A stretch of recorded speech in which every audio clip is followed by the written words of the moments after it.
நிறைய டிராஃபிக் இருக்கிற இடம். ஆட்டோ ஓடுது. அந்த ஆட்டோவில் ப்ரெக்னென்ட் லேடி, நிறை மாத கர்ப்பிணி. வலி தாங்க முடியல அவங்களுக்கு. ரொம்ப பெயின். அந்த ஆட்டோ டிரைவரில் எதுக்கும் கவலைப்படாதீங்கம்மா, நான் கூட்டு போயிறேன்னு ரொம்ப பொறுமையாக கூட்டு போகிறாரு. செம்ம மழை வருது. அந்த மழையிலையும் அந்த ஆட்டோ டிரைவர் பொறுமையாக இருந்துட்டு காசு கொடுக்குறாங்க. வேண்டாமா, பிரசவ வழியில் துடிக்கிற உள்ளே போமான்னு அந்த கொடையை, தன்கிட்ட இருக்க கொடையை பிடிச்சிட்டு எடுத்துகிட்டு போயிட்டு விடுறாரு. உள்ளே எடுத்துகிட்டு போய் விட்ட உடனே, இந்தம்மா அந்த கொடையை வச்சுக்கோங்கன்னு கையில் இருக்கிற ஒரு 5 ரூபா கொடுக்குறாரு. அவங்களுக்கு ஆச்சரியமாக இருக்குது. எதெல்லாம் வேண்டாங்க, காசெல்லாம் வேண்டாம், இந்த உதவியே போதுன்ட்டு அந்த காசை திருப்பி கொடுக்குறாங்க.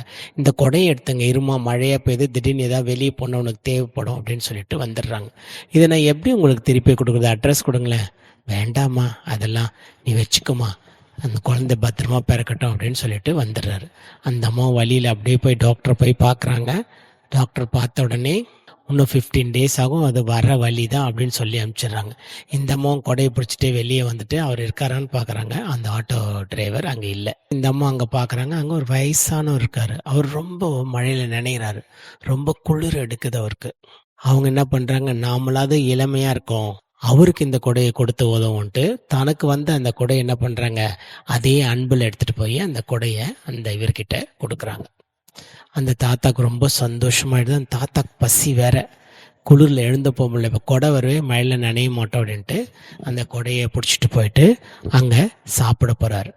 சாப்பிடும்போது அந்த உணவகத்தில் இருக்கிறவர் சொல்கிறாரு, ஐயா உங்களை பார்த்தாவே ரொம்ப ஏழையாக இருக்கீங்க, இந்த உணவை சாப்பிடுங்க அப்படின்னு கொடுத்துரு. ஒரு 2 இட்லி தான் கேட்குறாரு, எக்ஸ்ட்ரா ஒரு 2 இட்லி வச்சு கொடுக்குறாரு. அப்படியே இந்த மனித நேயத்தை பார்த்து அவருக்கு பெரியவருக்கு ரொம்ப சந்தோஷமாக இருக்குது. அப்போது அந்த பெரியவர், நம்ம யாரோ, நமக்கு ஒரு அம்மா வந்து கொடை கொடுத்தாங்க, இன்றைக்கி நம்ம யாரோ நமக்கு வந்து இந்த 2 இட்லி கொடுத்து பசியாக்குறாரு, எல்லாம் இறைவன் செயல், எல்லாரும் நல்லா இருக்கணும்னு மனசார வாழ்த்துறாரு. அந்த நேரம் பார்த்து ஒரு வயசான லேடி, அவங்க மழையில் நனைஞ்சு ஓடி வந்து ஒதுங்குறாங்க.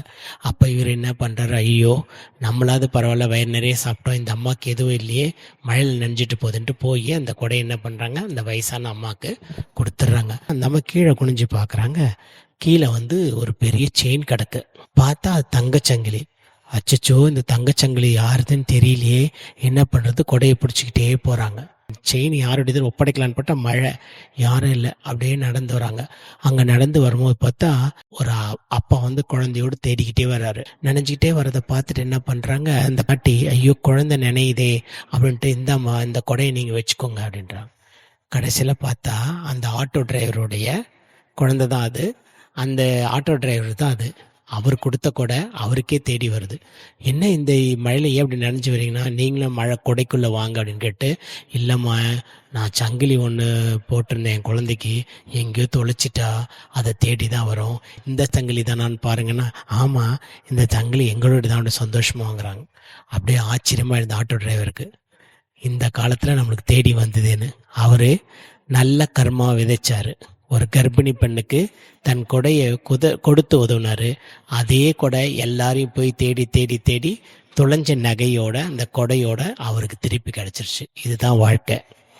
கடவுள் நல்லவங்களை சோதிக்கவும் மாட்டார், கைவிடவும் மாட்டாருன்றத மனசில் என் செல்லங்கள்லாம் பதிவு பண்ணிக்கோங்க. Once again, may Lord Muruga bless you. Bye from your Lobel Papa. I'm not only your Papa, I'm your mom and I'm your close friend. Thank you.